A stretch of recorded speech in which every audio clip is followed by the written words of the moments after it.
नमस्कार, मैं सुबोध कुमार सिंह एक बार फिर से आप सबों का अपने YouTube चैनल संकल्प इकोनॉमिक्स में बहुत बहुत स्वागत करता हूं। आज का जो क्वेश्चन है वो है वाणिज्य बैंक द्वारा साख सृजन के कार्यों का उल्लेख करें। कैसे वाणिज्य बैंक साख का सृजन करता है, पैसे से पैसे बनाने की जो प्रक्रिया होती है उस पर हम लोग आज चर्चा करेंगे। एक्चुअली होता क्या है कि जब हम बैंक में पैसा जमा करते हैं, देखिए यहाँ लिखा हुआ है जनता द्वारा बैंक में जमा की गई राशि, ध्यान देंगे, जनता द्वारा बैंक में जमा की गई राशि को प्राथमिक जमा कहा जाता है। जैसे हम लोग पैसे बैंक में जमा करते हैं अकाउंट खुलवा करके, तो हम लोग के द्वारा जो पैसा बैंक में जमा होता है उसको कौन सा जमा कहते हैं? प्राथमिक जमा कहते हैं। प्राथमिक जमा को इंग्लिश में प्राइमरी डिपॉजिट आप कहेंगे। अब बैंक क्या करता है, उसी पैसे को देखिए लिखा हुआ है, जब बैंक इन जमा राशि मतलब वही जो प्राथमिक जमा हम लोग के द्वारा जो किया गया था, उसी जमा राशि को ऋण के रूप में दूसरे को प्रदान करता। ध्यान देंगे, हम लोग जो पैसा जमा किए बैंक में वो तो प्राथमिक जमा है, लेकिन बैंक उसी पैसे को क्या करेगा, दूसरे को दे देगा। किस रूप में? ऋण के रूप में। अब उस ऋण के रूप में प्रदान की गई राशि को हम कह रहे हैं व्युत्पन्न जमा। एक्चुअली होता क्या है कि जब हम बैंक में पैसा जमा करते हैं, जैसे मान लेते हैं कोई ए आदमी, इधर हम बैंक ले लेते हैं, बैंक कोई ए है या कोई ए बैंक में 10,000 रुपये जमा किया। कितना जमा किया? 10,000 रुपये जमा किया। कोई भी थर्ड पर्सन आदमी हम लोगों के बीच से कोई 10,000 रुपये जमा किया। कहाँ पर जमा किया? बैंक ए में। तो वो क्या है? प्राथमिक जमा। बैंक क्या करता है, इस 10,000 में एक निश्चित रकम अपने पास रखता है।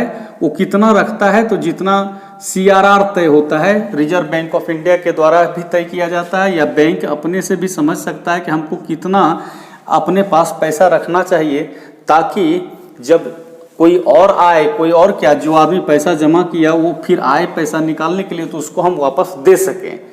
तो वो एक अनुमान लगा लेता है कि बैंक में कितना पैसा आ रहा है, कितना पैसा जा रहा है। पर डे के हिसाब से वो एक आकलन कर लेता है कि बैंक में कितने पैसे आने का फ्लो है, कितना बैंक से पैसे निकलने का फ्लो है।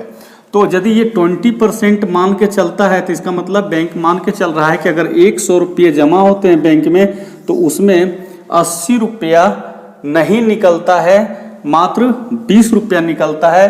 तो इसका मतलब है कि 20% पैसे ही उसको रखने की जरूरत है, क्योंकि उतना ही निकलता है। बाकी पैसे को वो क्या कर सकता है, किसी और को लोन में दे सकता है।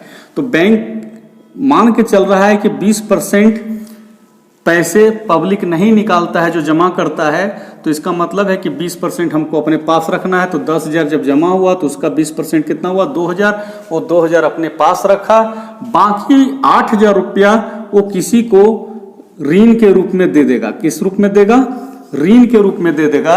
लेकिन होता क्या है, आज के समय में ऋण के रूप में जिसको भी पैसा दिया जाता है, तो ऐसा नहीं है कि उसको कैश दिया जाता है, उसके अकाउंट में ट्रांसफर किया जाता है। आप भी जब लोन लेने जाएंगे, बैंक से ऋण लेने जाएंगे, तो बैंक क्या करेगा, जितना ऋण आपको लेना है, जितना लोन लेना है, वो रकम आपके अकाउंट में ट्रांसफर कर देगा। तो वही बात है कि जब 8,000 बैंक के पास बचा देने के लिए, तो वो 8,000 रुपया क्या करेगा, किसी को ऋण के रूप में देगा। जिसको भी ऋण के रूप में देगा, तो यानी उसको उसके अकाउंट में वो पैसा जमा होगा। तो उसके अकाउंट में जो पैसा जमा होगा उसी को हम कह रहे हैं व्युत्पन्न जमा, यानी कि इसी जमा से ये जमा निकला है। मान लेते हैं वो 8,000 रुपया बैंक बी में जमा हुआ। जिस व्यक्ति को लोन दिया गया ये 8,000 रुपया, वो कहाँ जमा हो गया? बैंक बी में जमा हो गया। अब बैंक बी भी क्या करेगा, इस 8,000 में 20% मान के चलता है कि नहीं निकालेगा। तो इसका मतलब है कि 8,000 का 1,600 रुपया 20% होता है, तो वो 1,600 रुपया अपने पास रखेगा, बाकी 6400 रुपया वो किसी और को ऋण के रूप में दे देगा। फिर इस 6400 को जब ऋण के रूप में किसी को दिया गया, तो किसी और के अकाउंट में चला गया। उस अकाउंट में जब 6400 रुपया जमा हुआ, तो उससे फिर 20% रख करके रेस्ट अमाउंट लोन के रूप में किसी और को दे दिया गया। तो इस तरह से हम क्या देख रहे हैं कि ये रकम हालांकि घटता जा रहा है, लेकिन जब ये घट करके जीरो होगा, या ये घट के जीरो होगा, या ये घट के जीरो होगा, तो ये कितना तक पहुंच जाएगा, 50,000 तक पहुंच जाएगा। कैसे 50,000 तक पहुंच जाएगा, वो डिपेंड करता है किस पर, ये CRR पर। कैसे CRR पर, तो देखिए एक फॉर्मूला हम लिखे हैं कि यदि CRR 20% हो तो यहाँ पर गुणक का एक फॉर्मूला होता है, देखिएगा 1/CRR। तो 1/CRR जो फॉर्मूला है 1/CRR, तो ये जो आप देख रहे हैं कि 20% है, यानी 1/20% करेंगे, और जब 1/20% करेंगे तो ये 5 आएगा, यानी कि ये 10,000 रुपया जो जमा हुआ वो बढ़ करके 5 गुना यानी कि 50,000 रुपया हो जाएगा। बात समझे। और ये जो CRR है ये 0 होते होते इसको टोटल प्लस कीजिएगा तो ये 10,000 रहेगा। बैंक में पहली बार 10,000 रुपया जमा हुआ था, बैंक थोड़ा थोड़ा करके सबका हिस्सा रखता गया और वो फिर 10,000 हो गया, यानी बैंक के पास जो 10,000 रुपया जमा हुआ वो 10,000 रुपया अभी भी पड़ा हुआ ही है, लेकिन इस 10,000 से वो 40,000 एक्स्ट्रा पैसा बनाया। ये जो 40,000 एक्स्ट्रा जो पैसा बना है इसी को हम कहते हैं साख निर्माण।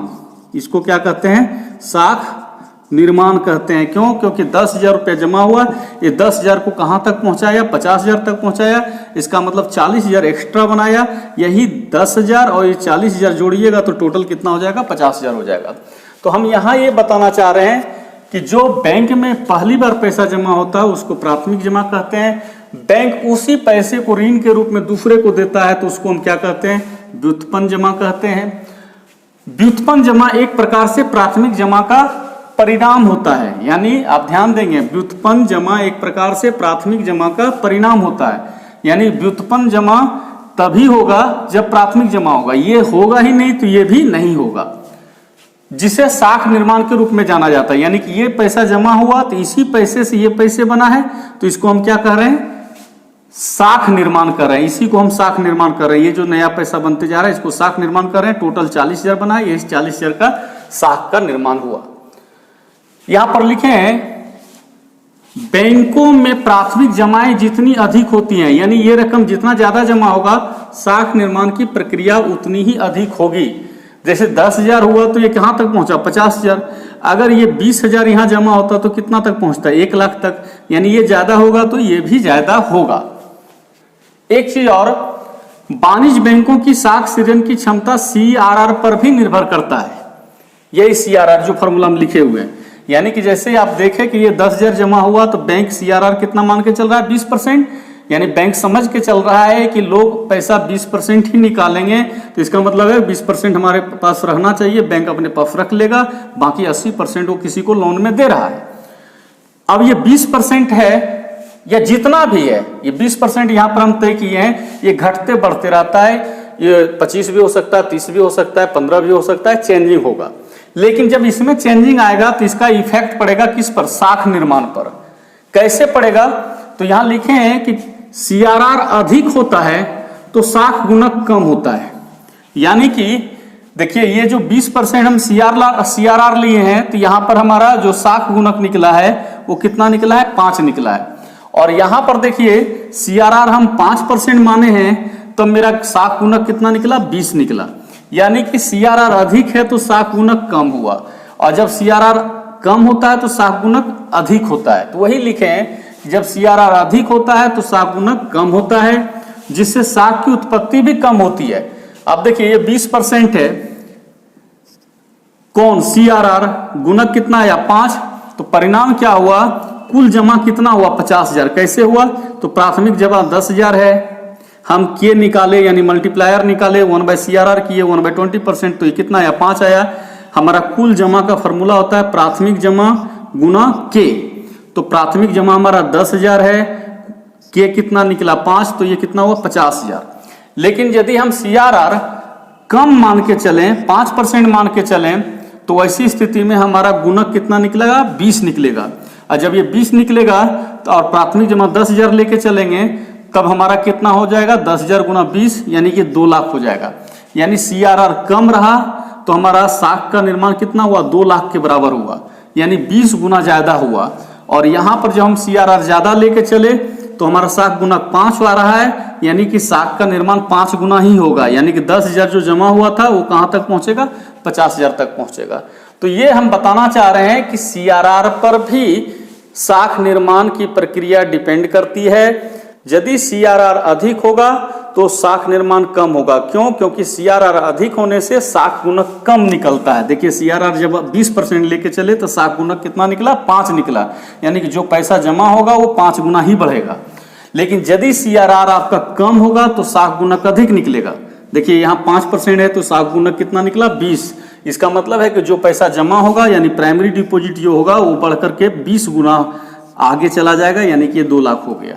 तो जितना ज्यादा CRR होता है शाख गुणक उतना ही कम निकलता है, परिणामतः शाख निर्माण भी कम होता है।